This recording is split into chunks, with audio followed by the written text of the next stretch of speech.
Hi, Goofy.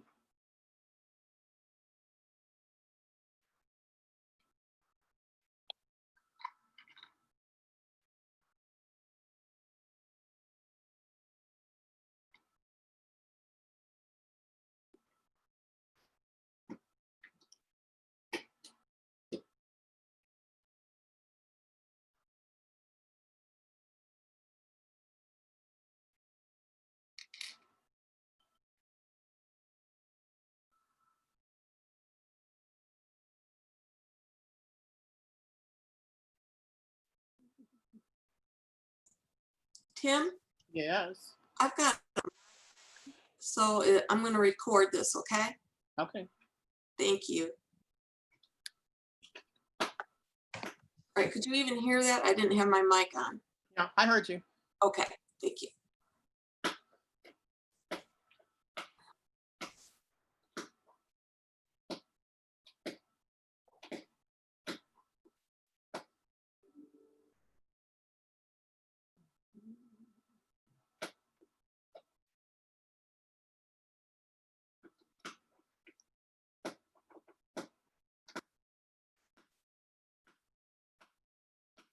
Hello, everybody. Hey, Tim. Good evening. Good evening. Nice and another nice, cool evening. Yes, delightful. Delightful weather out there. Yes, Hi, certainly. Tim. Hi, Yes. Tim. Hello. Hello. Hello. My cousins may be joining us here, That's great. so thank you. Thank you for, You're I'm not sure if they will, but they got the link from you, I guess, so it's Yeah, up I to them. sent the email to you and to them both. So All right, thanks a lot. They're from New Jersey, so treat them nicely, please. you know what? Oh, good. New Jersey people are good. Jersey people are the best. You They're know, the I don't. best. Is New Jersey? How is COVID-19 doing up in New Jersey? Oh, man, you haven't seen us? We're on the map. We're green. It's a light green. It's not the dark green as Pennsylvania's and New York are like a little better green. Right. But we're not in the orange or red. Yeah, Oh, no, we are. Georgia, nice red. so is South Carolina. Yeah, Yeah. South Carolina as well. South Carolina, Georgia, Florida. Oh, Yeah. and then I talked to my brother up in Ohio, and it's not going well. They were doing okay in Ohio, but things have started to fall apart, and it's not looking good up there either right now, anyway. Yeah. What city is he in? Toledo, Okay. and they're the governor. Governor DeWine, who is the Republican governor of Ohio, but he has allowed individual communities to put ordinances in place if they need it. So Toledo is under a mandatory mask wearing ordinance. And the governor says, you know your communities. If you feel you need to pass a mandatory mask ordinance, then go ahead and do it. So, here where the governor won't allow the individual mayors to make decisions on their own cities. So it's a little bit different up there. Well, the only mayor he's not allowing is the one he's suing. Everybody else he's ignoring, right? He's not allowing Atlanta, but he's not saying anything about the other cities, is he? He's probably using Atlanta because it's the biggest city, and he'll make that the test case. But it seems like a frivolous waste of time and money to me. But to take a lawsuit for this, but I don't know. It is what it is. I just know I go out, I put my mask on. Yeah, they're pretty, we're in New Jersey, and they're pretty observant here. I mean, the stores, we went out today, finished our 2-week quarantine. So, not that we, going any place. Yeah, but we went to the supermarket. Everybody in the supermarket wears a mask. The stores all have signs there, please wear a mask, not please, but it's required. Right. It seems like even though, the governor here said you can't mandate it, Mayor Johnson asked people to continue to wear masks. He said, I don't care. I think it's for our safety. And when I don't go out much. I go to the synagogue for work. I do have to stop at the store occasionally. I see a majority of Savannah residents wearing masks, but I don't think that the tourists that are here are necessarily wearing masks. Yeah. So Scared doing, is scared going to do, it's hard to do their classes online. I guess they do have so much that's individual studies and everything, but, individual projects, I just don't know how they're going to do it. yeah, I don't know. But they opened 2 new COVID-19 testing sites today, and to try and get more people to get the tests. And then, well, you saw the big deal that Governor Cuomo was here in Savannah yesterday, and he donated some supplies to the city of Savannah. So, it's just interesting that he's kind of trying, I don't know if this is their way of kind of getting digs in at Governor Kemp, kind of through a sideways door. I don't know, but we'll take whatever supplies we can get, I guess, it's all good. Tim, thank you very much for your mailing. Oh, you're welcome. You're welcome. Yeah, why wasn't it included? How come Jennifer did not include the link on the email, on the announcement? I don't know. I'll have her start doing it for the future classes, just so if people want to, can see it. I always send something, to the people who've registered prior. But that way, if some people may not find out to the last minute they've got time or whatever, so that way they can come in. All right, I'm going to give everybody a couple more minutes. I know it's 6:30, but you know how this goes. If those of you who've been in the evening classes, always takes a couple minutes for everybody to get themselves situated. So we can just talk and schmooze a little bit here for the next couple minutes. I mean, we could probably take tonight's class and break it down and do it over 2 or 3 nights, because it's a big, big subject. So tonight's going to kind of be a pretty broad overview, but there's a lot here. There's just a lot. I mean, history, you're talking over 1,000+ years of history. So, you can imagine there's quite a bit going on here.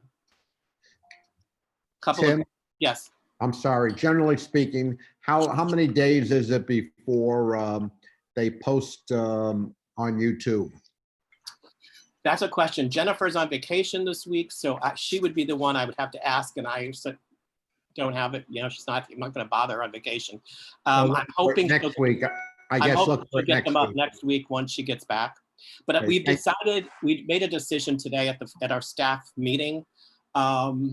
We're talking with the rabbi and everybody else. I am now automatically going to I'm doing this one tonight. So it's automatically going to go to YouTube and will be on the Congregation Mikveh Israel YouTube page.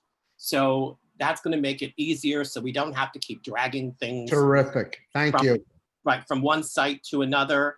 So that way, if somebody can't make the class or has to, for whatever reason, has a conflict or something, you'll be everything. We're trying to get it so that everything goes to the Congregation Mikveh Israel page, so that all people have to do is go to the YouTube page if they want to watch a service. Some people wanted to see the anniversary service. They missed it, so they could go back, watch the anniversary service. The rabbi and his classes, my classes, the Torah study, everything will automatically go to YouTube.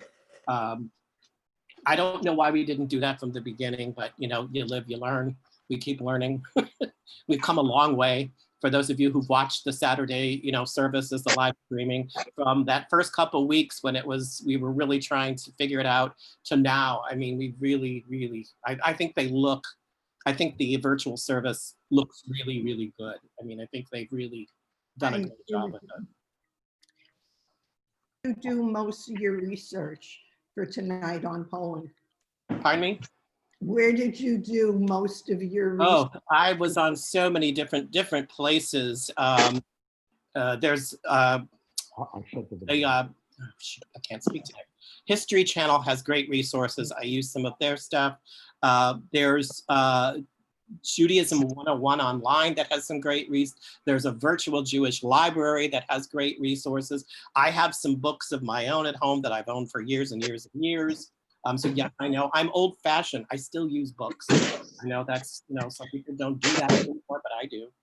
So, I try to pick and pull, which is why when I'm doing research for a class, I need a lot of room because I've got stuff spread everywhere. So, You do a great job. It's very extensive and inclusive. Thank you. Thank you, thank you. It's, as I said last week, for those of you who are here, this was my life. I taught school for 33 years and I enjoyed it. Sometimes. Yeah, we've got quite a group coming in tonight, so I'm gonna wait one more minute, then I'll get started so we can hopefully cover everything we've got to cover.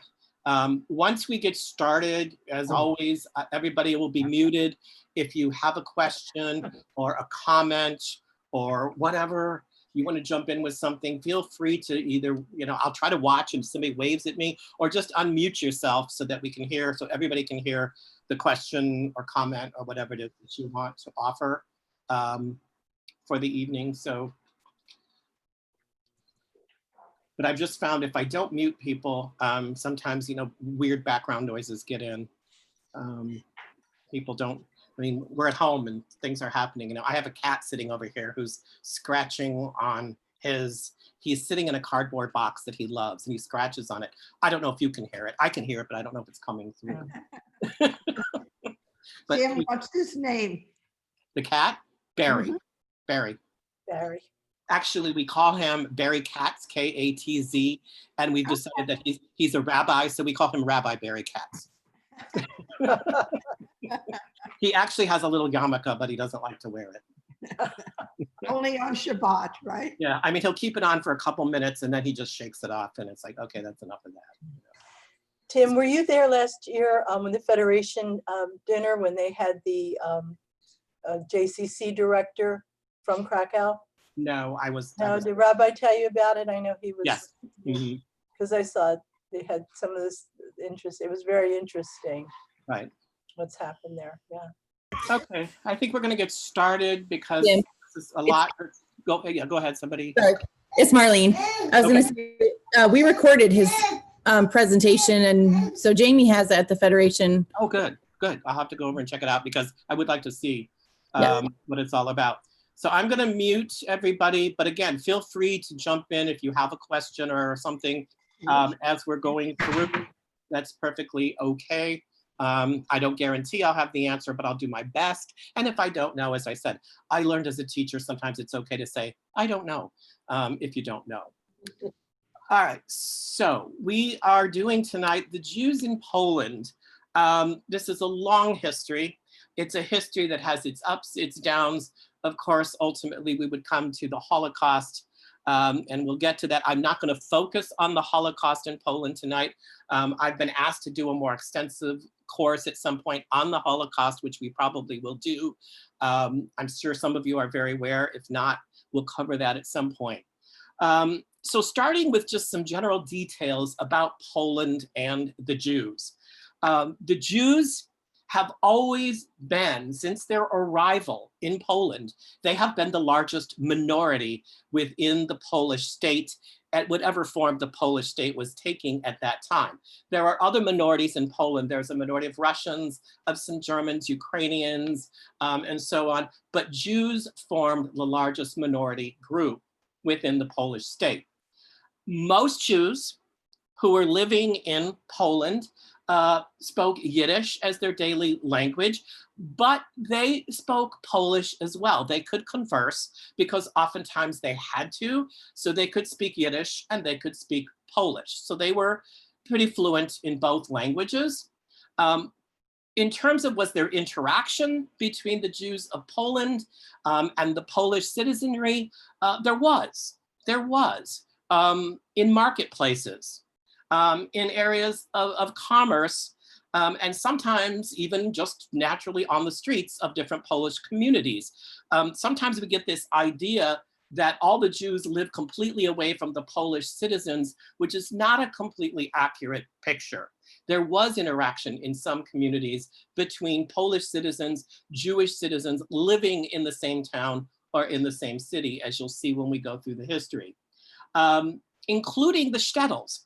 Believe it or not, within what we know as the shtetls, and we've seen it in Fiddler on the Roof and so on, there were oftentimes some Christian people, Polish citizens, who lived within the shtetl or on the outskirts of the shtetl. So oftentimes even the shtetls were not 100% through and through Jewish.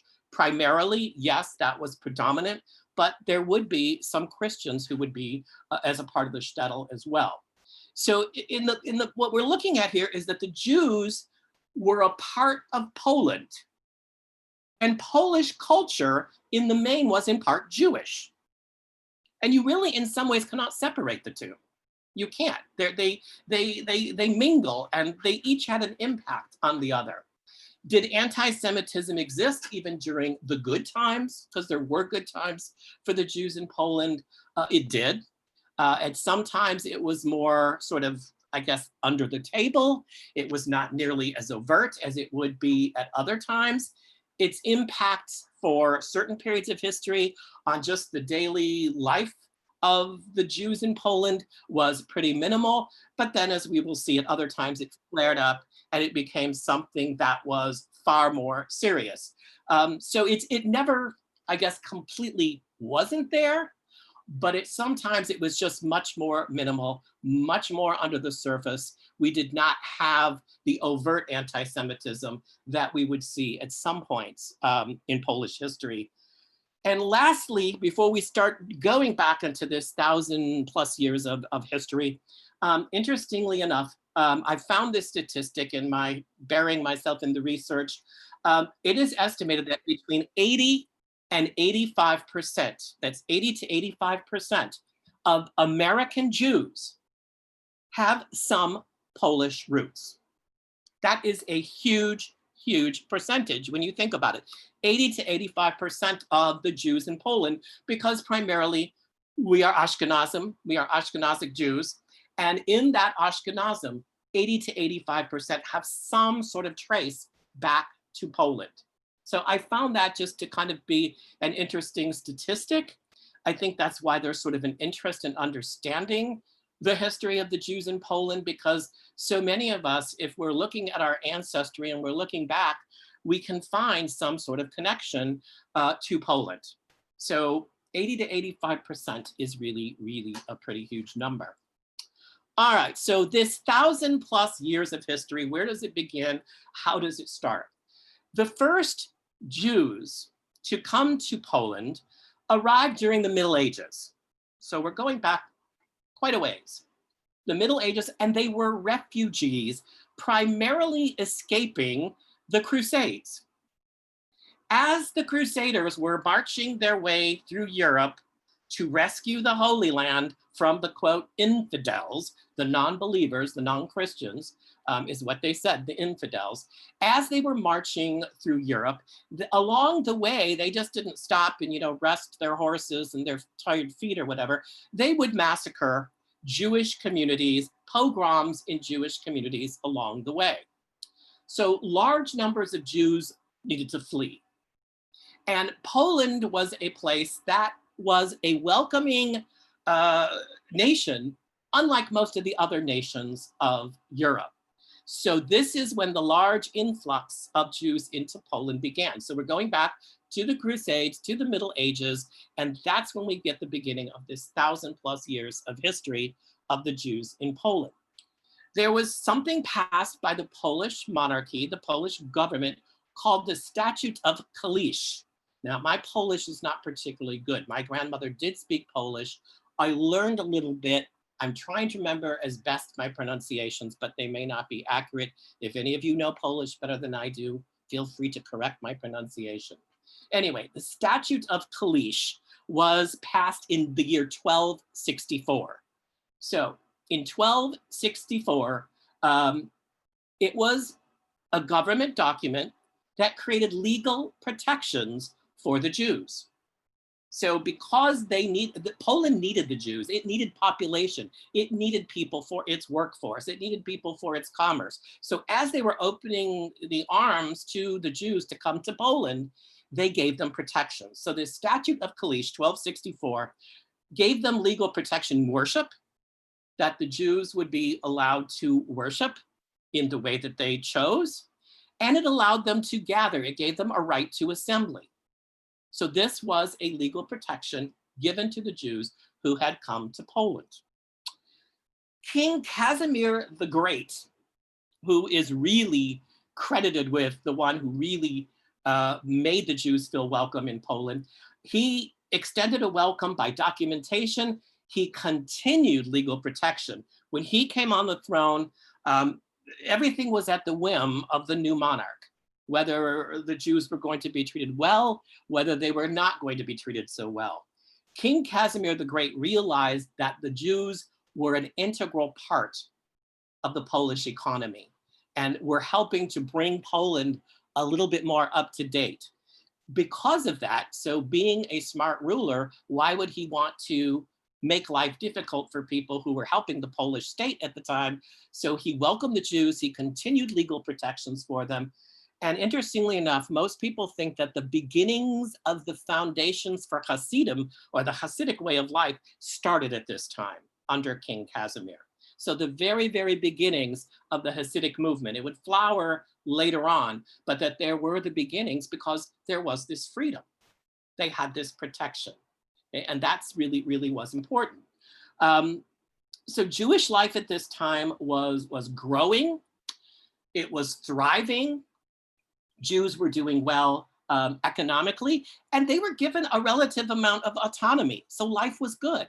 Basically, the government sort of left them alone and said, you know, we're glad you're here. We're protecting you. You can worship.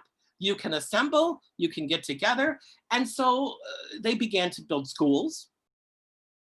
There was the beginning of building of synagogues in Poland because they had freedom of worship and they could get together and pray together. So schools and synagogues in Jewish communities were being built.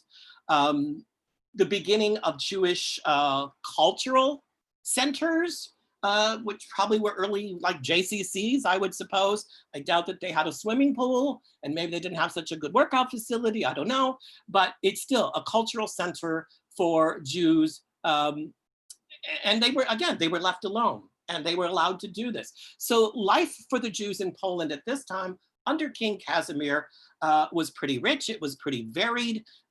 They were able to have a decent standard of living at this time. Again, not that there would not be small outbreaks in different towns, perhaps, of a bit of anti-Semitism here and there, but it was not a government, Polish, nationwide, statewide sanctioned bit of anti-Semitism. So, you know, life, for all intents and purposes, was pretty good. Interesting for those of you who are statistic people and you like numbers. I'm not a big numbers person. Math and I have never been good, but I kind of do like tables and statistics. By the 16th century, according to what the historians have been able to put together, by the 16th century, 80% of the world's Jewish population was living in Poland. So when you looked around the world at where were the Jews living at the 16th century, only 20% were living outside the borders of the Polish state. 80% of them were living within the borders of Poland. Yes, question. Go ahead, Bruce. Unmute yourself if you can. I'm unmuted. You hear me? Yes, I can hear you. Was there much assimilation happening? Not yet. That's about where we're going to get to in the next little bit. But at this point, the Jews were not really into assimilating at this point. They were pretty much living their lives. I guess it would be more of an Orthodox way of life. There was not a Reform Judaism yet. There was not a conservative Judaism yet. Individual rabbis conducted their communities following Jewish rituals, etc., reading the Torah, according to the ancient traditions as best they could. But assimilation is, we're about to start assimilation because we're going to talk briefly about the Haskalah. I think that's how you say it, the Haskalah. The Haskalah was from the mid-1700s to about the mid-1800s. So we're looking at about 100 years here. What is the Haskalah? Why is it important? It is the Jewish version. Remember, there was an Enlightenment in all of Europe. They call it the Enlightenment when you study European history. Jewish residents of Poland, it starts in Poland, had their own Enlightenment, and it is called the Haskalah. The word for reason or intellect in Hebrew is sechel. So Haskalah comes from the Hebrew word sechel, which means reason or it means intellect. The father of the Haskalah was Moses Mendelssohn, a name you've probably heard if you know much about Jewish history. This would be where you would have some beginnings of assimilation. Why? How? It was during the Haskalah that many of these enlightened people, enlightened Jews living in Poland said, we have to start studying secular subjects. It's not enough to just study Torah. It's not enough to just study Talmud. Yes, that's important, but we also need to start studying mathematics, and we need to start studying the sciences. So that was a step forward. Another element of the Haskalah was we also all need to speak the language, not just Yiddish, not just Hebrew for our liturgical language, but we all need to speak Polish. And we all should start speaking Polish in our daily lives. This was the beginning of the death knell for Yiddish. Yiddish was thought of by a lot of people back then in this enlightened group as being sort of a backwards kind of language. And so they wanted people to start speaking the language of the nation they were living in.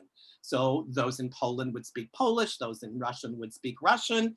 They didn't have to give Yiddish up, but this would allow them to, here's the word, assimilate more into the culture around them, because they could all begin to have more interactions with people who are not necessarily Jewish. So that was another point of the Haskalah.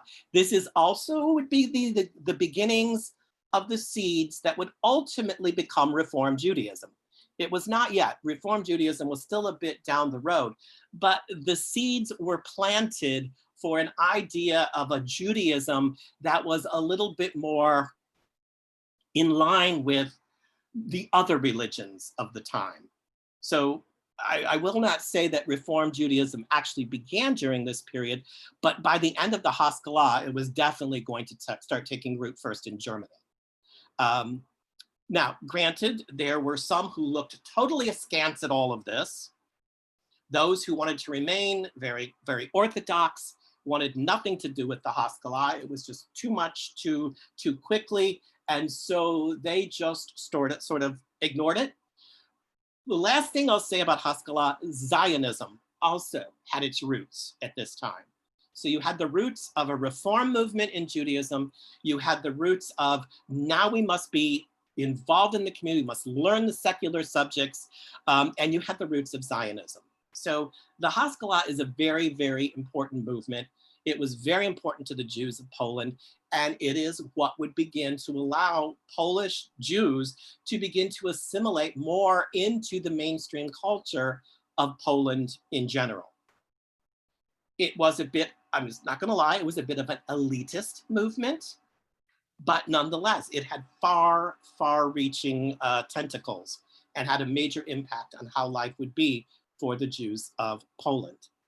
Okay, so any questions at this point? Yes, Jane, or Larry, I'm sorry, saw a hand. It's okay.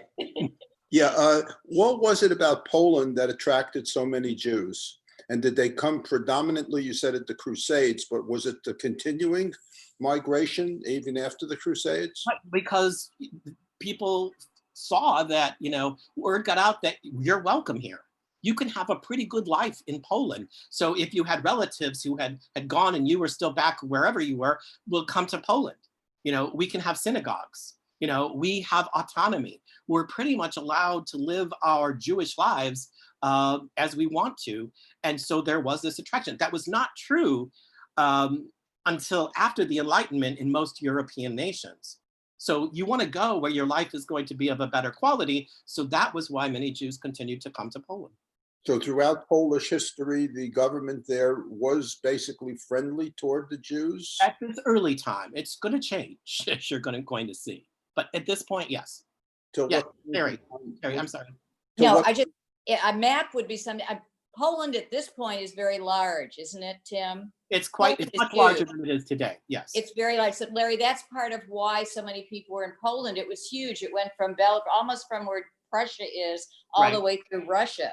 Yeah. Poland was huge. It was Belarus and Lithuania and all those nations. Yeah, were in Poland's borders were shifting all the time with various kingdoms and wars. It would be small, it would be large, but at this point, Poland was considered a country to be reckoned with because it had a large territory, and it was a relatively comfortable place for the Jews to live. And you're going to want to go where you can be comfortable and have a good quality of life. Anything else? Yes. I have a Abe. question. Go ahead. Up until this point, the Jewish people have been living mostly along the Mediterranean, and the Mediterranean is a distinctly different climate from Poland and Lithuania and up there, which means I would assume that they would have had different foods. So is there anything in the history about how they maintained the dietary laws, or how that brushed up with when they moved into Poland? The only thing I would say is that, the rabbis who were in Poland would take what was available and figure out how to kosher slaughter what they needed to kosher slaughter, be able to keep the separation of the dairy from the meat, etc. It was all about adapting, probably at points difficult, challenging, but again, like when you move from one place to another, you kind of have to adapt and you make it work as best you can. There was probably some problems along the way, but eventually they figured it out. Because I always associated Poland with sausage, so I never quite understood how such a large Jewish community got set You're up. thinking about kielbasa and all of that. Yeah, well, but there were other foods. I mean, you can look at a lot of things that are still part of traditional Ashkenazic. I mean, they were making brisket in Poland too. So, I Judy? was going to say, to answer part of your question too, is, at Passover, Ashkenazic Jews eat potatoes, but we forbid rice.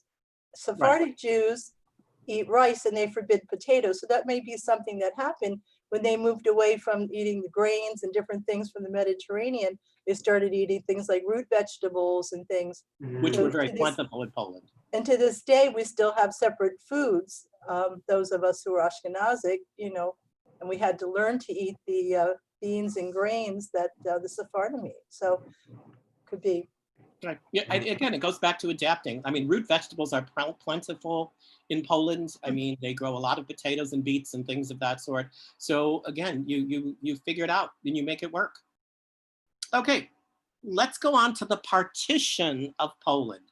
As I just said, Poland would at times completely disappear from the map, then it would come back. It was caught between Germany on one side, Russia on the other side. You had Prussia and the Austrian-Hungarian Empire, and Poland was never extremely powerful militarily.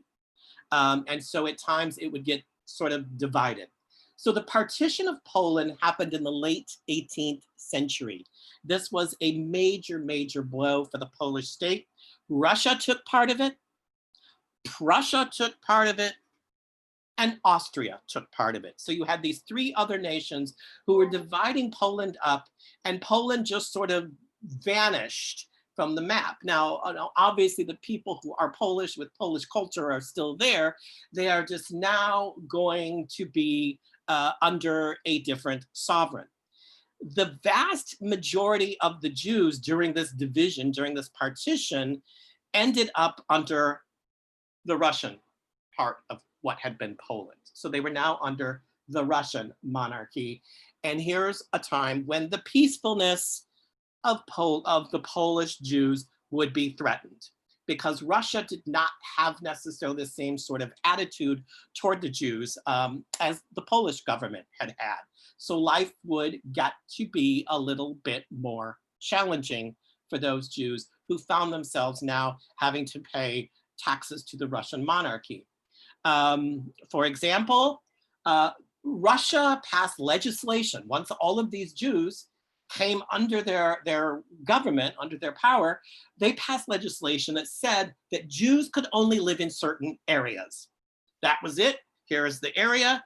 You must move. You must be in this area. And that became known as the Pale of Settlement.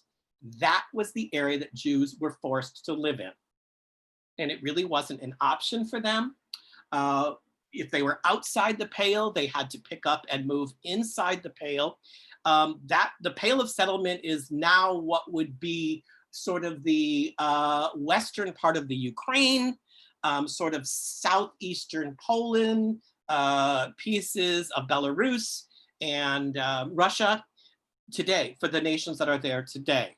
So this Pale of Settlement was, if you're Jewish, you have to live here, you have to move into this area, and you need to figure it out. The Russian government, the Russian monarch, the Tsar, also put limitations on the professions that Jews were allowed to follow. They really hadn't had a great deal of limitation in Poland, but now there were going to be limitations on their livelihood. And this was going to force large numbers of Jews who had been doing relatively well, we would probably call them middle class, to go into more poverty-stricken sort of lifestyle. But they didn't have a choice. This was by order, by decree of the Tsar of Russia. There wasn't much they could do. Now, the Poles, who are now under Russia and Prussia and Austria, also were not particularly happy. So the Jews were not happy. The Poles were not happy about what had happened to their country being just sort of taken out from under them.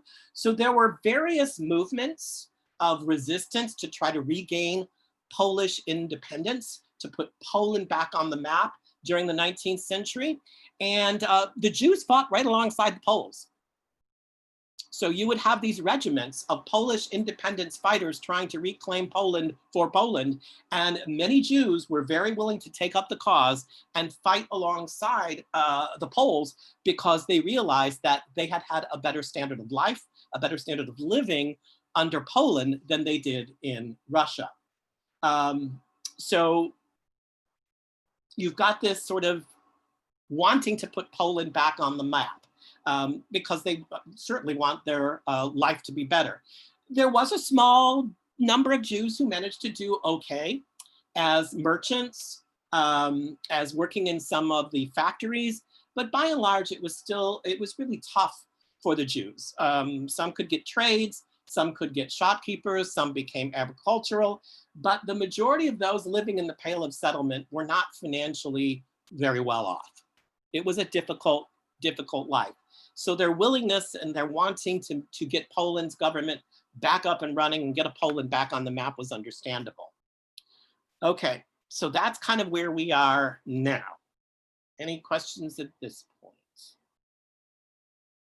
All right, so now, Poland is going to all of a sudden, like many countries, find its way into becoming more of an urban environment than a rural environment, which was going to mean those who had been living in the rural areas, the smaller towns, some of the shtetls, what had been Poland was now going to urbanize. Remember, it's not really Poland at this point, but we're going to call it Poland anyway.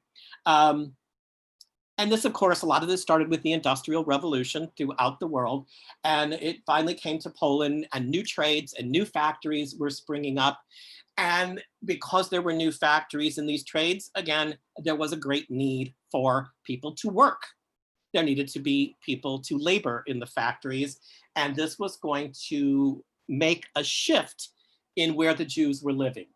Jews began to move into, from the countryside, Jews began to move into the larger cities. So you had sizable Jewish populations in Warsaw, the capital. You had sizable Jewish populations in Vilna, which is now in Lithuania. You had sizable Jewish population in Krakow. You had a sizable Jewish population in the city of Lodz, which I think may be in Ukraine now. Eventually, because of this leaving the countryside and coming into the urban centers, Jews would make up 25 to 40%. Again, large numbers, 25 to 40% of the population in these larger cities. So when you've got 25 to 40% of the population now being Jewish, that's a pretty major shift into these cities, these Polish cities. And though life was not automatically going to be easy because you moved from the countryside into the city, there was still going to be struggle. You still weren't going to be making, oodles and oodles of money. It was better. It also did something else. Because these Jews were now living in cities, pretty much close together in neighborhoods, there was a renaissance. It spawned a renaissance of Jewish culture and Jewish literature. So that was an upside to it. They were able to have their theaters. For those of you, there was a very strong Yiddish theater movement, and that was thriving in these cities. And Poles who were not Jewish, who knew Yiddish, would attend the Yiddish theater. Books and newspapers were being published for the Jewish community. So that was a way to keep people unified. People could stay abreast of what was going on, of what was happening, and be educated. And we are now going to see the beginning a real strong movement towards Zionism. You would really have strong roots of Zionism coming into Poland. People starting to take a look at the idea of there being a Jewish state at some point. And there were a number of Jews who were also very, very attracted to socialism. So you had what was called the Bundes. The Bundes wanted a more socialistic kind of government. And that was very attractive to Jews as well, because they realized that under a socialist system, they were supposedly going to be treated with more equality. Questions at this point? Okay, feel free to interrupt if you need to. All of a sudden, something would happen that would bring about a major change for the Jews living in what was Poland, now mostly Russia. The Russian Tsar, Alexander II, was assassinated. So Russian Tsar Alexander II is assassinated, and this is going to bring about a great upheaval in the Russian monarchy, which is ultimately going to affect the Jews as well. Pogroms, and I know I think I sent a handout to the different pogroms that were throughout the area of the Pale of Settlement.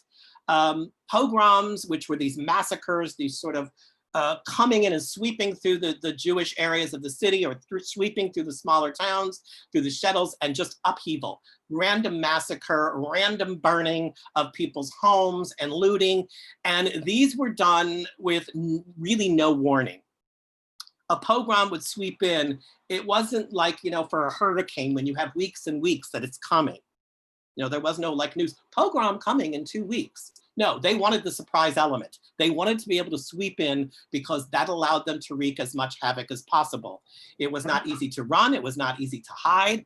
If you could find a hiding place quickly before the Russian soldiers found you, good for you. You were lucky, because many people couldn't.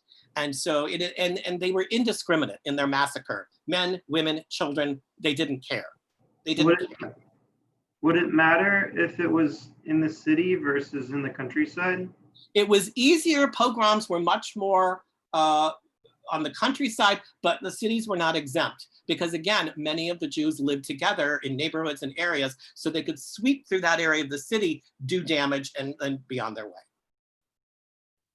I mean, it was a very difficult time. If life under the Russian Tsar had been difficult before for the Jews, it was about to get even more difficult.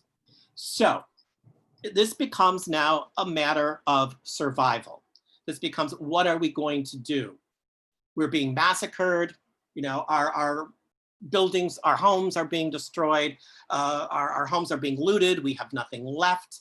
They would take the farm animals or kill them. So even having a chance to feed themselves, it was really a pretty awful time in Jewish history at this point. So many of them decided that they needed to leave. They needed to leave. That was the only option. They could not stay in the Pale of Settlement any longer. I have a question. Yes. What time period are we talking? And is it yet, has Austria-Hungary been founded yet? Austria-Hungary is an empire at this point. Yes, we're talking late 1800s into the early 1900s. This is all pre-World War II, or World War I, I'm sorry. World War I, yeah. So yes, we're looking late 1800s, early 1900s, and this would begin a large-scale, massive emigration from Russian-dominated Poland. People began to leave in massive waves. Where did they go? How did they get there? It was not going to be easy. It was not going to be luxurious. Many tried to flee on foot to anywhere they could get to. But interestingly enough, large numbers of these Jews ended up in the United States. Hence why we have such a large connection to Poland even today among the Jewish population. To get away, they would do whatever they could, but large numbers. Some historians believe that over 2 million Jews fled Russian-dominated Poland at that time, which that's huge in numbers. I mean, they didn't all go at once. It wasn't like 2 million people got up and left, all at once. But over the years of the late 1800s, early 1900s, there was this 2 million Jews who just couldn't take life in the Pale of Settlement any longer. And they decided to flee, and many of those were able to find a way to get to the United States. At that point, the United States was welcoming them. The United States also needed people to come and work in newly springing up factories and things. They needed workers. And so they would arrive on the East Coast and then disperse throughout the country as to wherever there was work, wherever there was jobs. This was true even of non-Jews who were leaving Europe at the time. I have a comment and kind of comment on that, because you mentioned earlier that the Jewish community in Poland was experimenting with theoretical socialism at that time.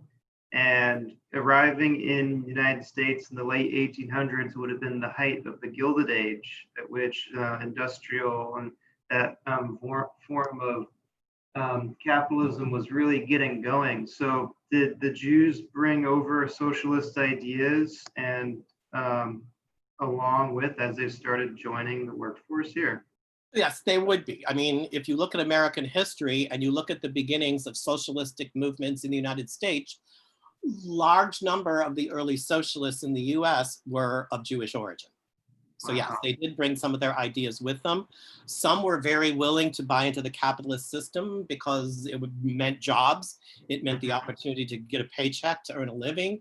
As I said, factories were springing up and they were desperate for people to come and work. That this is where the idea, if you ever studied American history and you heard the notion of, in the United States, the streets were paved with gold, that's where this idea came from. You were gonna have a job. You were going to earn a paycheck. You were going to be able to take care of your family, et cetera, et cetera.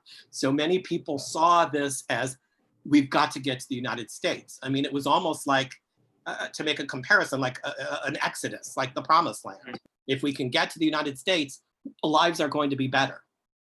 And so that's what a lot of people, that was their goal. Now, not all 2 million clearly came to the United States, but there was a huge influx of Jewish immigration at this period.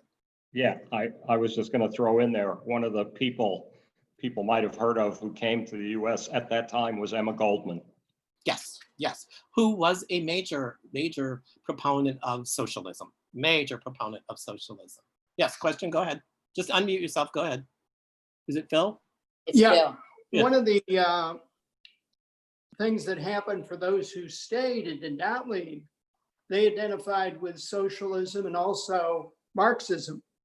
And that would come back, that many Polish nationals, particularly the church in particular, would use that to attack Jews, that they were not members of that nation.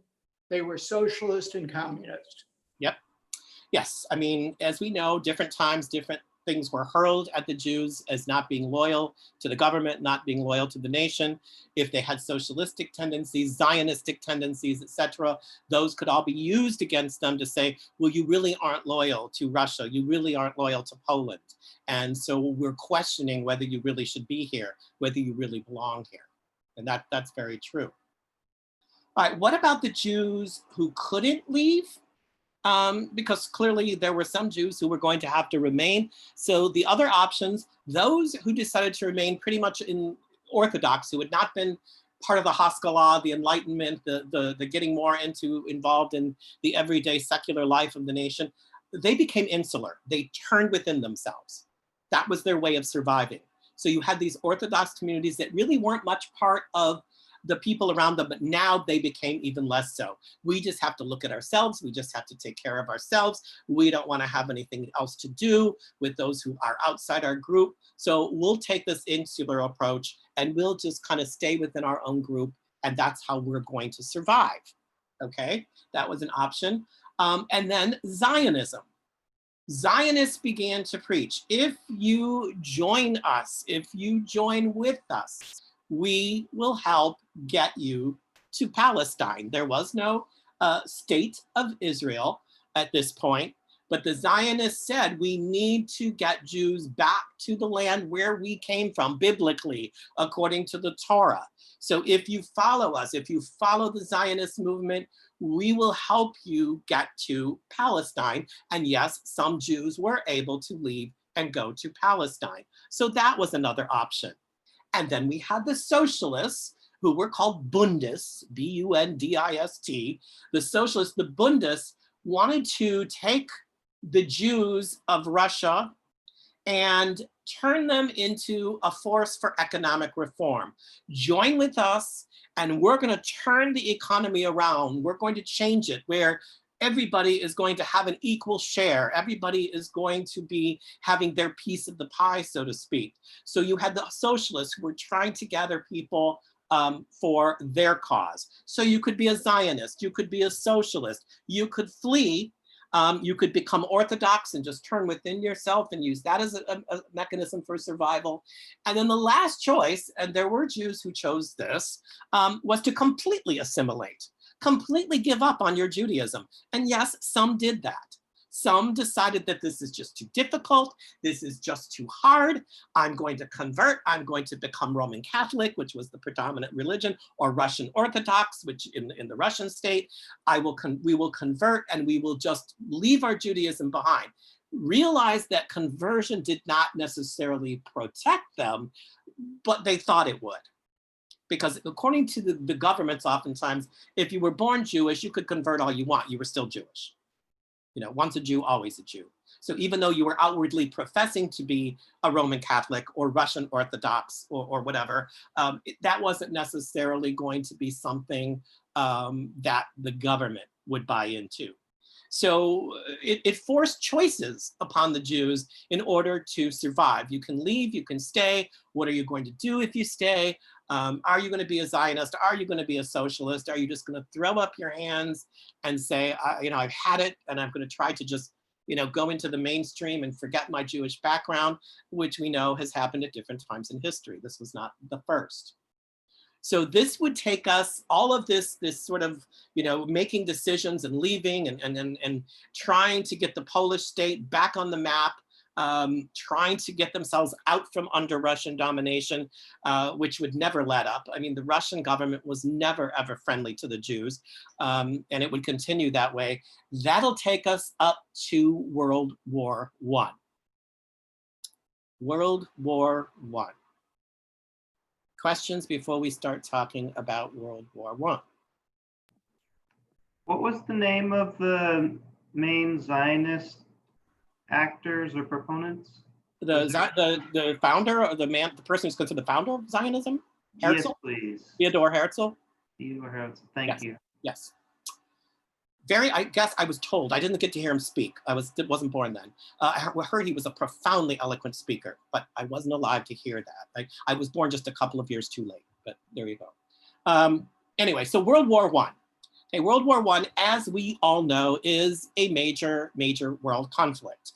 And what was going to make this conflict really particularly agonizing and particularly difficult for the Jews was that the area of the Pale of Settlement, where Jews were still living, in spite of the fact that people had been fleeing and leaving, there was still sizable Jewish population there. That was going to become part of the central battleground of the war. It was going to be fought on the place where they are living. So if all of a sudden your front yard or your backyard is now part of prime battlefield territory, obviously life is not going to be good. Life is going to be difficult. What happened as a result of that is that many of the Jews had to flee even further into Russian territory. So even though they did not want to be under Russian control, under the Russian Tsar, because life clearly was not good, they had no choice. You can't stay when the battle is being fought right where your city or right where your village was. You've got to do something. So it forced many of them, because they were already in Russian-controlled territory, to have to flee further into Russia, further into Russian territory, putting themselves even deeper under control of the Tsar and under the Russian government. The biggest problem was Jews were conscripted into the Russian army, like drafted. They were conscripted into the Russian army. Again, they had no choice. If you were conscripted, you had to go. You had to go fight for the Tsar. You had to go fight for what they called Mother Russia. However, in spite of the fact that soldiers fought valiantly as best they could, because the Russian army, if you know your history, became very ill-equipped to fight a world war, but Tsar Nicholas refused to back off because it was his pride that would have been wounded and hurt, insisted on Russia continue to fight. So these very poorly outfitted soldiers with not enough guns and ammunitions and whatever were fighting, and they're fighting, and those of you who know your climate, Russia in the winter is not pleasant. It's cold, it's snowy, it's damp. And so this was very difficult.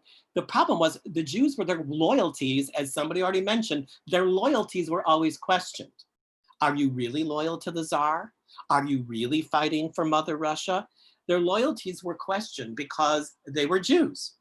And it was thought that, well, you really don't have loyalty to Russia. You only have loyalty to Judaism. And as soon as this is over, you're going to turn on us. So that made life for Jews who happened to be drafted, happened to be conscripted into the Russian army, very, very difficult.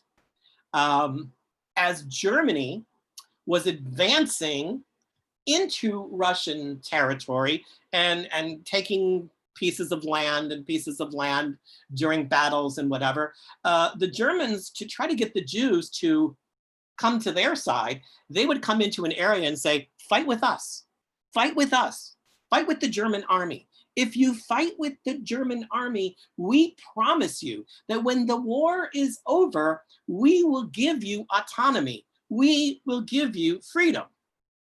Now, after having lived in the Pale of Settlement, difficult life, the idea of, oh, you know, if we fight over here, if we take this side of things, we're going to perhaps get our freedom. That's what they're promising us when the war is over.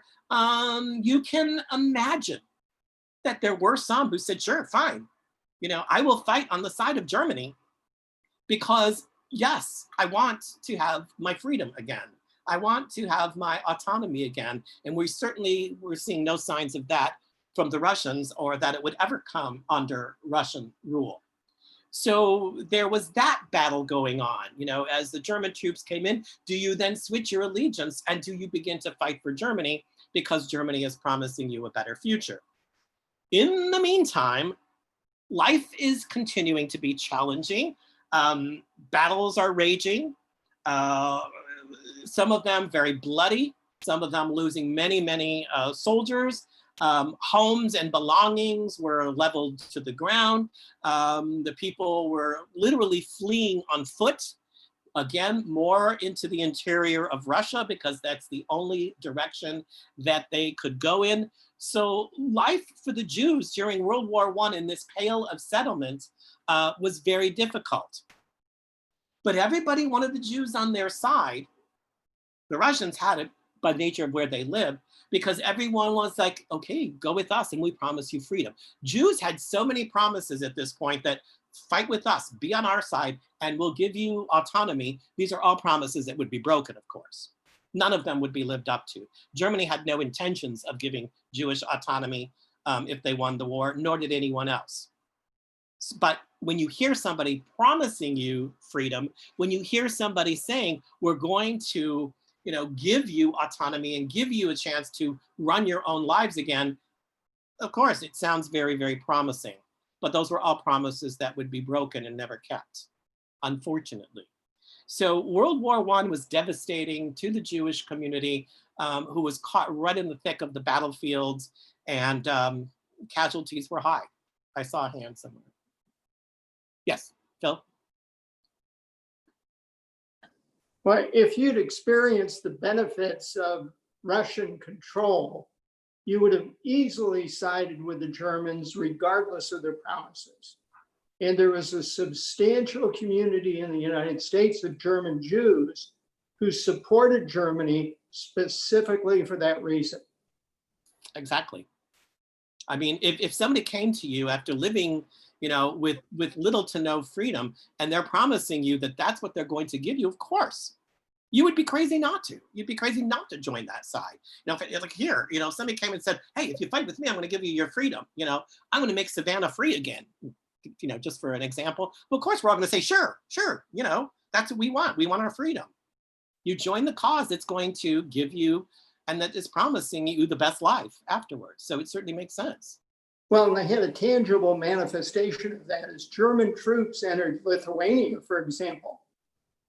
They treated Jews very, very well.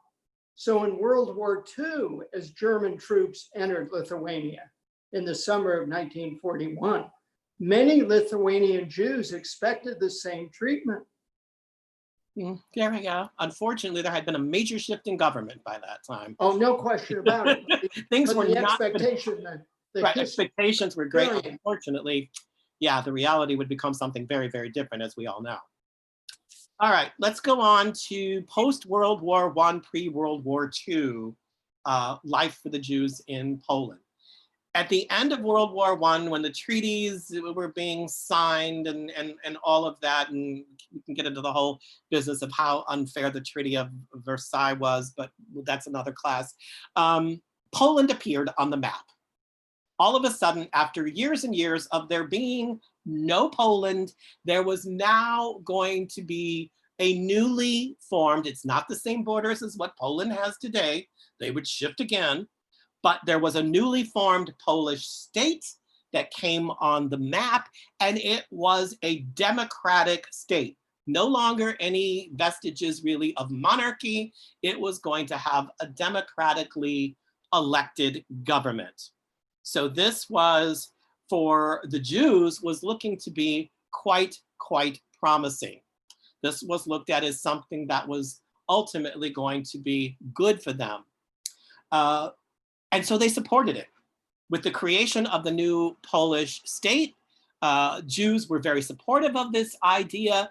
They were out there cheering along with everybody else because they thought that this was going to then probably give them a better standard of living. And to some extent, for a while, things would get better.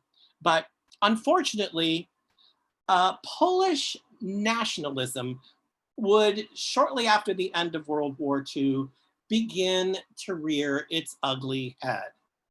And so the only people who were trusted as true Polish nationals were those who were 100% of Polish origin. So once again, the Jews would be looked at as like, well, you're not really Polish. Doesn't matter that your ancestors may have lived here for quite some time, but you're Jewish. So you're not really Polish. And this would happen to the other minorities in Poland as well, which would bring about some animosity, and skirmishes would break out. And because of this extreme nationalism, and this was a movement that was growing in other European countries as well. Of course, this is what ultimately would bring the National Socialists, better known as the Nazis, into governmental power in Germany. This nationalistic trend was a growing trend in Europe, and it was, in the main, very anti-Semitic. The Jews, pretty much across the board, were looked at as outsiders. They were then sort of treated a little bit more like second-class citizens, not to the point where there was overt at least in Poland, anti-Semitic actions on the streets yet. Poles could still have, there were still synagogues where Polish Jews could go and worship. There were still schools for Jewish children. There were still community centers where Jews could gather, but there would be sort of an undercurrent of anti-Semitism, or something, a very small something would happen with Jewish-owned shops, windows being broken here and there, not a full-scale action, but just to kind of remind the Jews to stay in their place. You aren't really 100% Polish citizens. Don't think you are, and don't think that you ever will be. Okay. At this point, you might think, well, perhaps it was time for the Jews again to think about fleeing and going elsewhere. The years between World War I and World War II, very few countries were accepting of immigrants from anywhere. Most countries had kind of closed their doors, closed their borders. This is true of the United States as well. Only allowing certain quotas of people, certain numbers of people to enter, quotas that were not particularly high. This is what would cause some major problems at the beginnings of Nazi power in Germany, when Jews would try to flee and they would be turned back from nation after nation. And sadly to say, that would include our very own United States of America. Not a particularly proud moment, but it is the truth. We can't deny it. So we have to read the ugly stories in the Torah portions. We have to know some of the ugliness of history sometimes as well. So as Poland moved its way through the 20s, heading toward the 30s, which we all know what's going to start happening, the Jews just tried to keep their lives going, realizing that there were these anti-Semitic outbursts, but they could still worship, they could still gather, they still had their newspapers, they still had their ability to congregate together. They just always had to keep one eye sort of out for some sort of group that might be fomenting some kind of anti-Semitic action. So while life wasn't perfect, it wasn't absolutely horrible. And at times it would get peaceful for a more extended period of time, and life would seem to go along okay. At least for a moment in time. I have a question. Yes. So I want to back up a little bit, because at least like kind of going on the train of what is happening between the Jews, Poland, and Russia. During that period, you had the communist revolution in Russia, right? Which in its own way probably would have been hostile to the Jewish community as just an anti-religious thing. And you kind of hinted to what I would call a profound shift from almost religious-based violence to an ethnic-based kind of identity within Poland, because like you said, the new state of Poland just sprung up after World War I, and suddenly you have this thing called ethnic nationalism, which to me is a little different from religious identity and that kind of tension. But wouldn't the Christian faith, why was the Christian faith still like not viewed as hostile to the Tsarist regime? Was it because it was more of a state like sanctioned, or? Well, under the Tsars, the Russian Orthodox Church worked in cahoots with the Tsar. Okay, and then the revolution happens, and then you have the rise of the communist state, which was extremely, different people claiming leadership for periods of time and whatever. Of course, remember that Trotsky was Jewish. Many of the leaders of the communist revolution were Jewish and believed that this was going to be good for the Jews of Russia. They really, really did. Now, granted, things shifted. It didn't really turn out that way. But at the beginning, it was, okay, this is going to make life for the Jews that were living under this new regime in Russia, this Bolshevik regime. It was going to be better for them. So the Jews. pretty Right. okay with that. And they tried to kind of do away with ethnic nationalism, whereas more in the western part of Europe, there was more of this. Well, if you're looking at pure Bolshevism, pure communism in its purest form, which is impossible, as any governmental study governments can't happen. But in its purest form, it's ideal because everybody is equal. Everybody gets the same. Nobody is treated any differently. The problem is when you try to put that into practice, I hate to say this, but human beings get involved and it becomes corrupt immediately. And so that's what would happen in Russia. And ultimately, that's what would turn against the Jews. Okay. So yeah, I mean, you've got ethnic things going on, you've got religious things going on. You know, it's never just one thing necessarily. Yeah. So, as one historian clearly said when I was looking up, when he's trying to sum up life for the Jews between the wars, his quote was, "It wasn't all good and it wasn't all bad for the Jews." So there you go. Yes, Phil. Phil.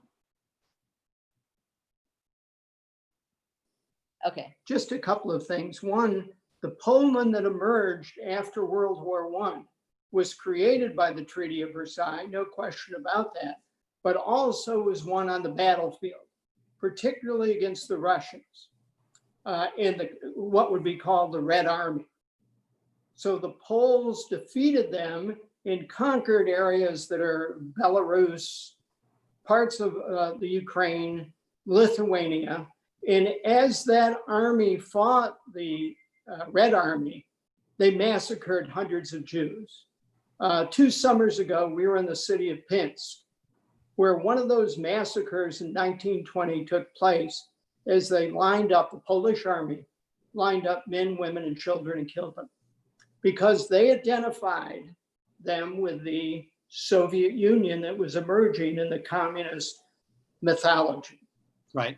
The other side of it was that the Catholic Church, which had husband and been the center of Polish nationalism, nationhood, prior to the formation of the state of Poland, was anti-Semitic.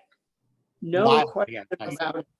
Yes. So that just wasn't ethnic cleansing or it was pure and simple anti-Semitism. Yeah, the Roman Catholic Church would not begin to change its stance toward Judaism until the early 1960s under the first Pope John the 23rd, would be the first major pope who would begin to make reconciliation with the Jews. Up until that point, the Catholic Church had prayers in its liturgy that were anti-Semitic, in its liturgy, in its prayer books. So it wouldn't be till some years after World War I and even after World War II that would change.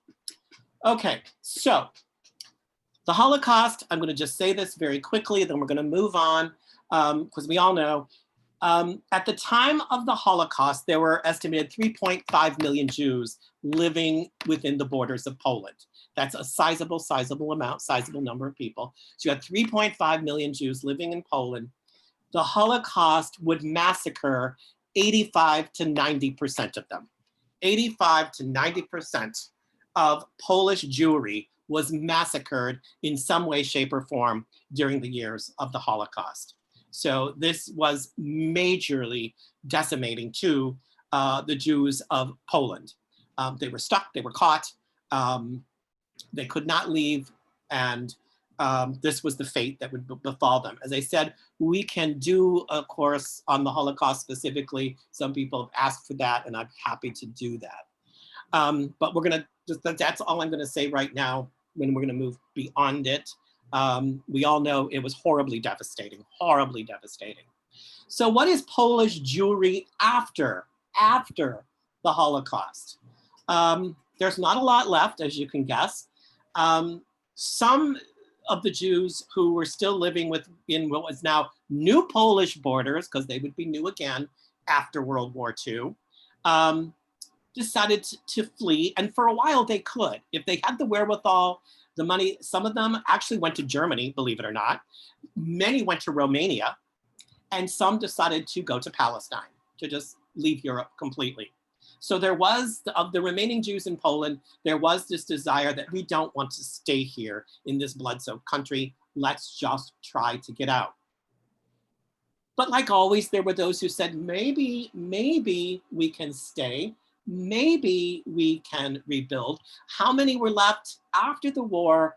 It was estimated that there were maybe throughout all of Poland of this 3.5 million, that finally we were now at about 100,000. And that's it. That's it. Those who wanted to stay and rebuild, however, sounded like, you know, this remnant of Polish Jewry sounded like a good idea, but it really turned out to not be such a good idea. Believe it or not, in 1946, in the city of Kielce, a city in Poland, there was a pogrom. 1 year after the end of the war, the Polish citizens of the city of Kielce murdered 40 Jews. 40 Jews. So it wasn't enough that they had been through the Holocaust. It wasn't enough that they had gone through everything they had gone through. The Poles in the countryside, why? They were fearful that the Jews were going to come back and try to claim what was rightfully theirs, their homes, their land, which had now been, you know, taken over by those who were still there, the Polish citizenry, and they didn't want to give it up. So we'll just kill them. If they try to come back, we're just going to kill them. And then they can't claim it. I mean, it's sickening to think about, but it is the reality. Kind of a sign that Poland was not going to necessarily be a very, very welcoming place for Jews. Now Poland is under the Soviet sphere of influence. It's communist. You know, this is where the Iron Curtain comes from. We have this whole communist bloc of nations. Poland is a part of that. And the secret police of the Soviet state, of the Soviet Union, was highly anti-Semitic, and would come, you know, Jews were watched, Jews were spied upon, Jews would sort of disappear off the streets, being arrested for perhaps no reason at all, other than the fact that they were Jewish, making those Jews who were still inside Polish borders have to go almost completely underground and hide almost. No outward signs that they were Jewish, no, you know, Jewish symbolism, no walking to a synagogue, the few synagogues that were left after the war, there weren't many. Because they realized that life was not going to be, in spite of communistic ideals that should be fair to everybody, that was not the way that it was going to be. Now, Stalin, the dictator of Soviet Russia and of the Soviet bloc nations, dies in 1953. So, and that would actually ease situations for the Jews a bit. Stalin was virulently anti-Semitic. With his death, things did ease up a little bit. The communist governments would allow some Jewish organizations from abroad to come in and help. So Jewish organizations from other nations could come in and begin to offer some help to the Jews who were still remaining. Poland also said after 1953, if you can leave, we will let you leave to go to Israel, but that's it. We're not going to let you leave to go to the United States. You can't leave to go to France. You can't leave to go to Spain. But if you want to go to Israel, we will allow a certain number to leave and go to Israel. So in the early 1950s, it's estimated that about 50,000 Jews took advantage of that and left Poland for resettlement in Israel. There were diplomatic relations between the new Israeli government, which had been founded in 1948, and the Polish government.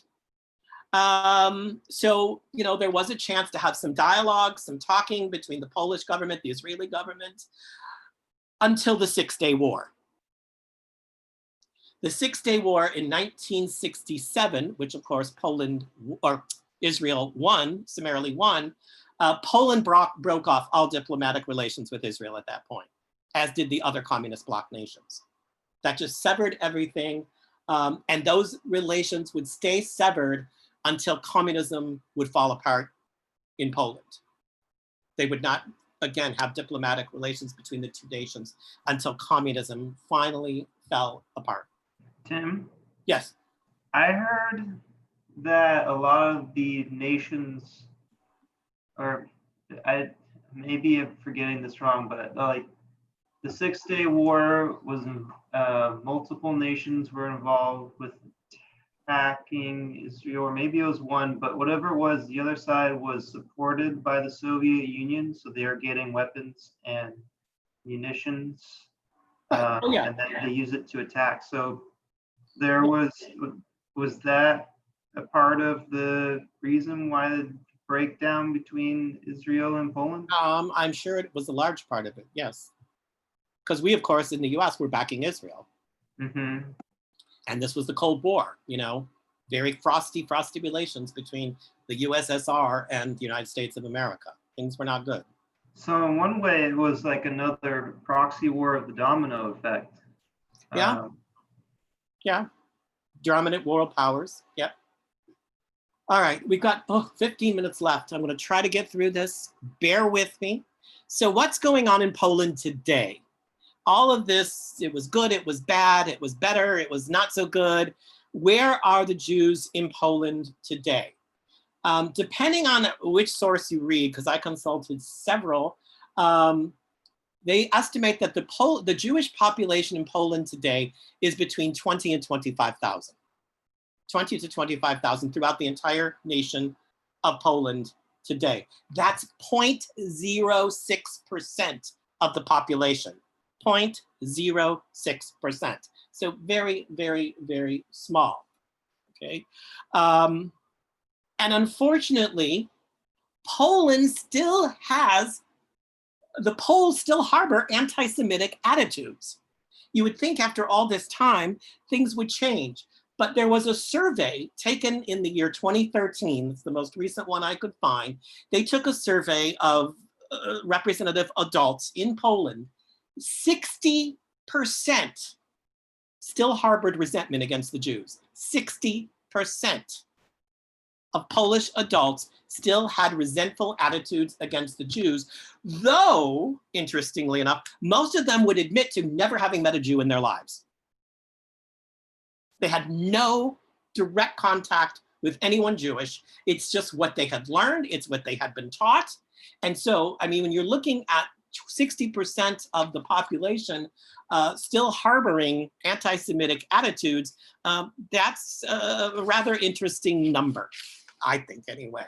The majority of Jews in Poland who are still living in Poland are secular. They are not highly religious, although that's beginning to change as things begin to open up a little bit more. For the longest time, Jewish culture in Poland just kind of was very much in the background, very much in the background. But again, we're seeing a change in that as well in our most recent history. But what's fascinating, so you have 60% of the adult population feeling anti-Semitic feelings against the Jews, but it was non-Jews in Poland who began the revival of Polish culture. Not the Jews, it was the non-Jews. Of Jewish Polish culture. You said of Poles revived Polish culture. No, the Poles are reviving Jewish culture. There are these adult Poles who are not Jewish, at least as far as they know. Some have found that they are. And they began to take an interest in the history and what had happened in Poland with the Jewish citizens, and they began to revive it. For example, there is a JCC in Warsaw, a Jewish community center in Warsaw, that is run by 2 non-Jewish women. They run the JCC in Warsaw. They're not Jewish. And on every Shabbat in Warsaw, 50 non-Jewish volunteers serve a free kosher meal, Shabbat meal, to anyone who is in need. And this is all being done by non-Jews. So interesting. There is a revival of Yiddish. You know, for a long time, they thought that Yiddish was going to die, but there is a revival. There is a renewed interest in keeping Yiddish alive. Hello. Yes. Just a comment. In Krakow, there's a JCC, and the JCC executive director there is a man named Jonathan Ornstein, who is American, was born in New York City, and he was in Savannah about a year ago to speak at the JEA. Right, I know, and I missed that. So Very interesting man. I've got to find I guess they have it on recorded at the JEA, so I've got to go over and find that. And it's growing. That JCC is growing. It is. It is. Things are getting better. There is an uptick here that we see in recent years. So there are 9 synagogues right now that are still up, but not all of them are functioning. There are 9 synagogue buildings in the borders of Poland. Not all of them are necessarily functioning with services at this point. But there are still 9 synagogues. That the yeshiva, I'm going to get this wrong, the yeshiva Chachmei Lublin was actually opened in 2007, the very first yeshiva since the war to be funded completely by Jews of Poland. They funded it themselves. No outside funding from Jewish communities outside in the world. That yeshiva is completely funded by Polish Jews, which is quite a proud moment for them to carry that out. And then I know Carrie and Phil were, I don't know if they're still here. I can't see. We're here. Yeah, you have been to the new museum, the Poland Museum of the History of Polish Jews, correct? We have. Okay, and can you just tell us briefly what the experience was like? Well, it must be one of the most incredible museums I have ever been in. Absolutely incredible. And it actually follows your outline. It's a 1,000-year history of the Jews in Poland. I mean, I think it's important to say that they wanted to make it a museum of Jewish life in Poland, not focusing on the Holocaust. Right. Which is not to say that the Holocaust isn't mentioned, but there are 7 sections of the museum historically. It's chronological. And until you don't get to section 6, you don't hear anything about the Holocaust. So section 6 is the Holocaust and section 7 is life after that. But the focus of the museum is this rich life that Jews in Poland led for the 1,000 years that you led us through. It's a beautiful contemporary museum. It's only been open for a year. Did they build it on the grounds of where the Warsaw Ghetto once stood? Very close. It's just around. But it's a beautiful museum and it's done very well. But I guess my point is that the whole philosophy of it is interesting, but it's very controversial now. I guess it's been open for 2 years. They've already tried to fire the director twice, because now that nationalism is growing again in Poland and anti-Semitism is on the rise, yes, it is. They really jump on anybody who dares to criticize the Poles' reaction during the war. Truly. But I believe when they inaugurated the opening of the museum, the president of Israel was actually there for the grand opening, if I'm not mistaken. No. President Rivlin, yeah, I think was there. But So, what we're seeing by the museum and by what's happened in Krakow, where we went and spent 5 days, is, you can look at it and say, this is a recognition and a respect for Jewish culture, but underlying it is tourism. And what they're trying to do is to offset their economy. So there's a real tangible, realistic goal on the part of the Polish government. And the current Polish government, make no mistake about it, has gone back to its 2 loves, fascism and anti-Semitism. There's no question about it. Yeah, truly, truly. Yeah, I was hoping that the president would be defeated, but he won by a slim margin, unfortunately, and he is a highly, highly nationalistic president. So yeah, but thanks. I have not had the chance. I would love to see the museum. The other thing, it was a really amazing thing that they realized they needed to do something to memorialize this long, long history. Any other questions? I just got a couple of final things and then I'll let everybody get back to their daily lives. I know I put the Jewish culture, there's a Jewish cultural festival also that's been going on for 30 some years in Krakow. It's like a fair on a big scale, like a state fair kind of thing that celebrates Jewish culture. My cantor from my synagogue in Toledo happened to be in Krakow for the cultural festival one year. And when she came back and she was telling the congregation about it, she says, part of me was just really sort of livid that these non-Jews, because it's basically run for the most part by non-Jews, are trying to usurp our culture. They take people into the synagogue in Krakow and they say, let's practice some prayers. Let's practice some Jewish prayers. She said it really was almost like having bobble-headed Jewish dolls of the Hasidim. She says there's a part of it that's just very, very cheap, almost condescending. The Jewish community of Krakow was trying to get more of a handle on it, to change it. This was years ago, not that many years ago, but she said, I was at one point thinking this is kind of fascinating that they have it, but on the other hand, I'm finding myself sort of appalled by what I'm seeing. It almost sounds reminiscent of how maybe the Native Americans in the West here would have been treated in like the Right. post-war age. Right, exactly. I think that would be a good analogy. Yes, Bill?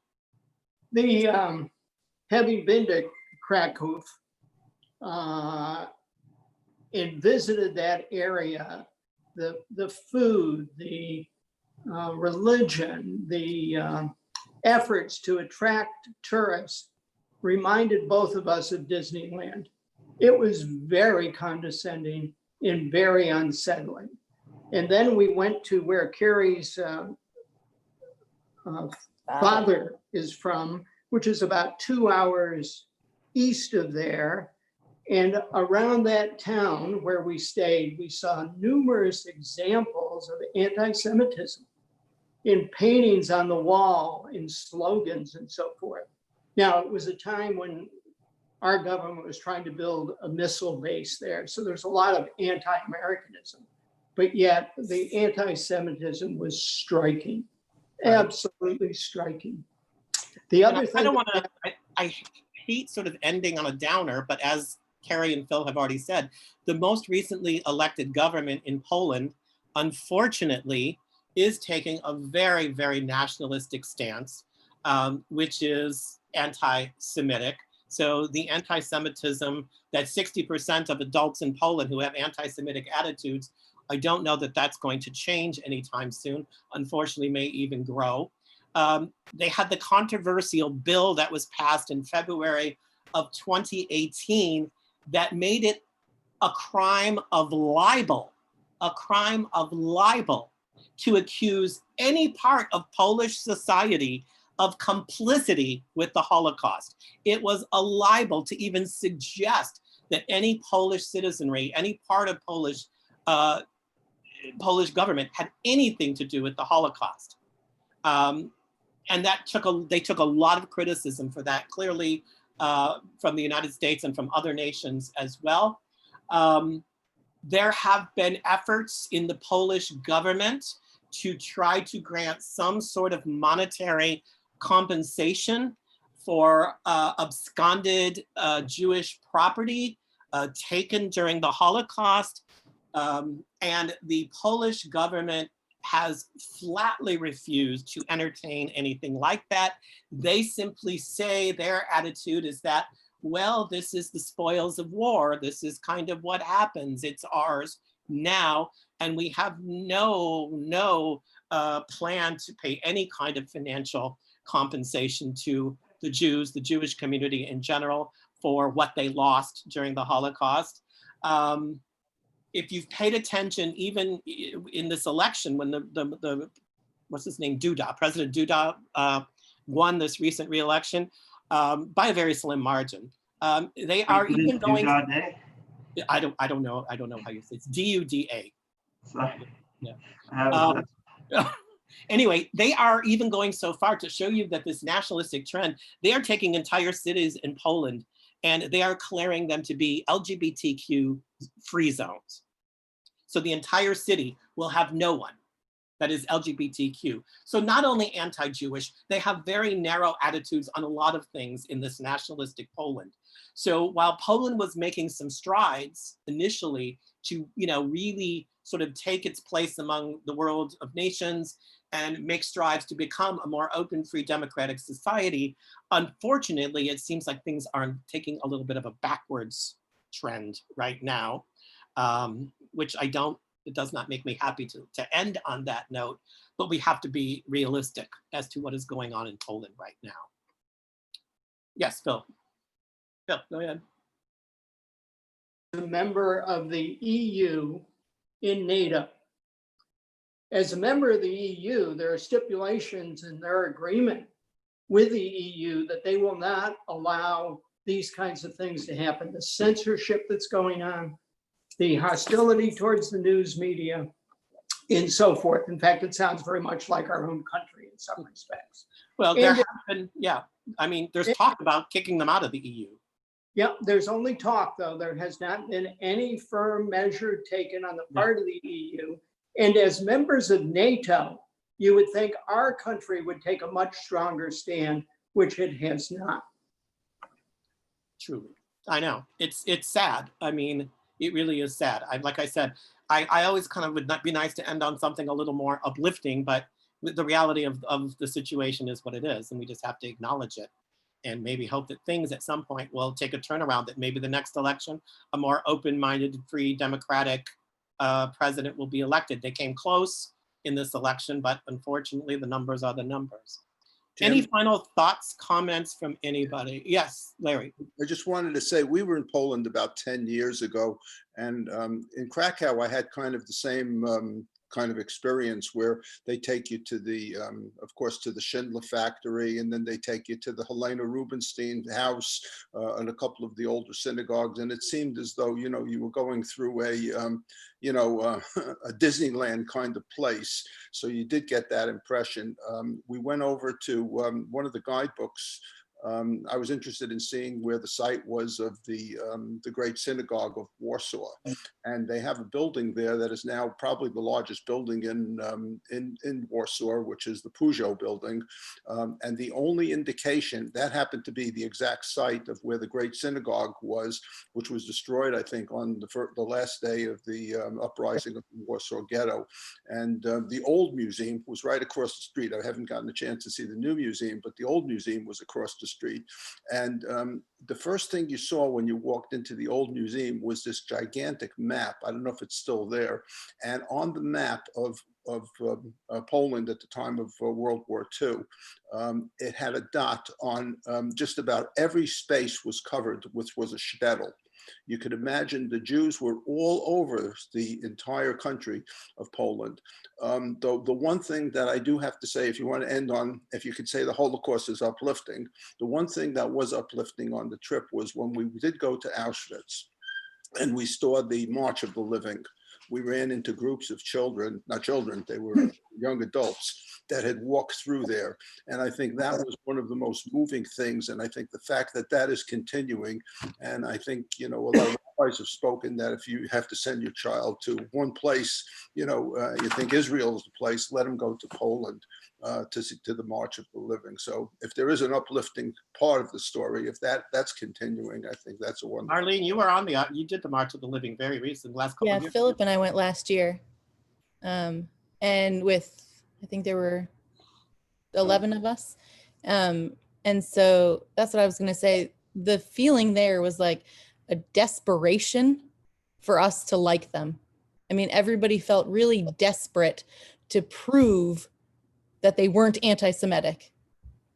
Like I mean, in the way that they were talking about things, in the way that they were guiding us through the different places. And they just kept repeating things about their victimhood, because our tour guide was not Jewish. And so like a desperation for us to be in this together.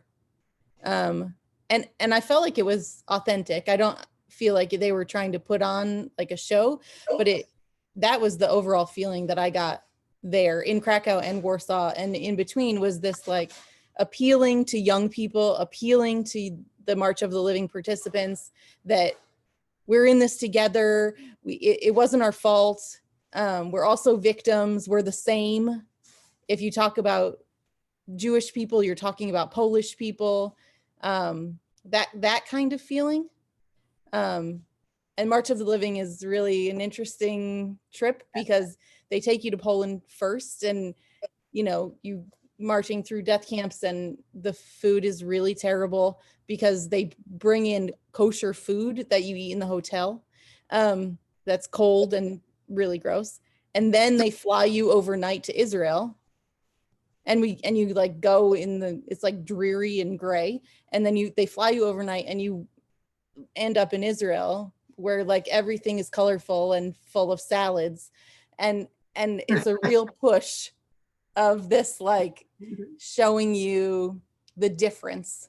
So I thought it was really interesting that they were so desperate for us to like them, but the whole trip was about how different these two kind of places were. Right. That's kind of an interesting paradox that you experienced then in that way. Yeah. But it's fascinating though. But I have read too that the Poles really, a lot of them want, we were victims too, So, our suffering was your suffering was our suffering. Yeah. That's not going to fly. No, I meant in fact, the most recent research in the last 2 decades, we've had a whole host of books come out, many of them in English, focusing on the Polish and Jewish relationship in World War II. Right. And one of the clear things, this book, The Neighbors, which is so path-breaking, talks about a small little village outside of Białystok. And there were 2 Germans and hundreds of Poles that willingly killed every Jew they could find. And that was not unusual. In the Home Army, which opposed the Germans and was the Polish underground, there were units that cooperated with the Germans to kill the Jews. Right. So the most recent research that's coming out clearly documents the situation, and that's why the Polish government has taken such a strong stand on these scholars who are writing on it. Jewish resistance fighters during World War II could not even get help from the Polish resistance. They would plead for help. They would plead, if you help us, we work together, we can have more, effect against the Nazis, against the Germans. And the Polish resistance in many cases just completely refused to offer any kind of help to them. So they were kind of on their own, and including when they were fighting in the Warsaw Ghetto. I mean, when the Warsaw Ghetto fighters, rose up against the Nazis, they were making pleas outside the ghetto walls, help us, give us what you can, ammunitions, whatever. And the resounding answer from the Polish resistance was no,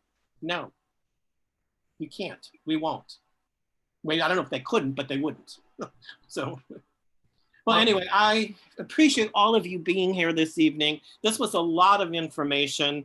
I found myself going down rabbit holes as I was doing the research because it's interesting, it's fascinating, it's upsetting at times as you read it, but it's so important. This 1,000 years of Polish Jewish history that is now a small number of Jews living in Poland, and unfortunately we see it sort of being beaten down again one more time in another element of history.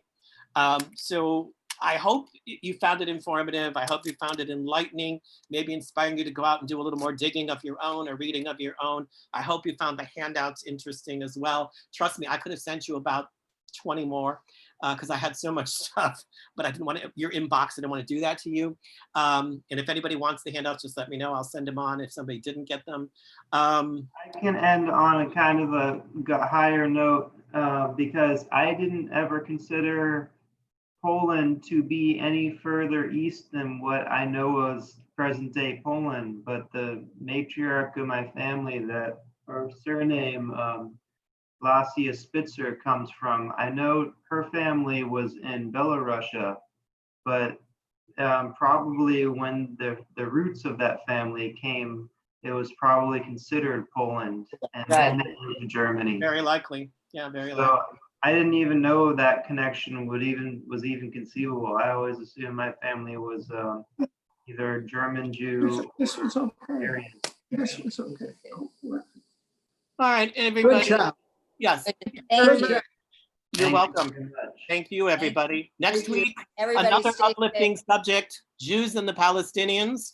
So you can Oh. imagine where how that's going to go too. I know, I picked such cheery topics, didn't I? Whoa. We're going to have to get some cheery topics in here. But thank you again. Have a good night, everybody. Early Night. Shabbat Shalom to everybody as well. Have a good night, and I hopefully will see some of you back next week. Thank you.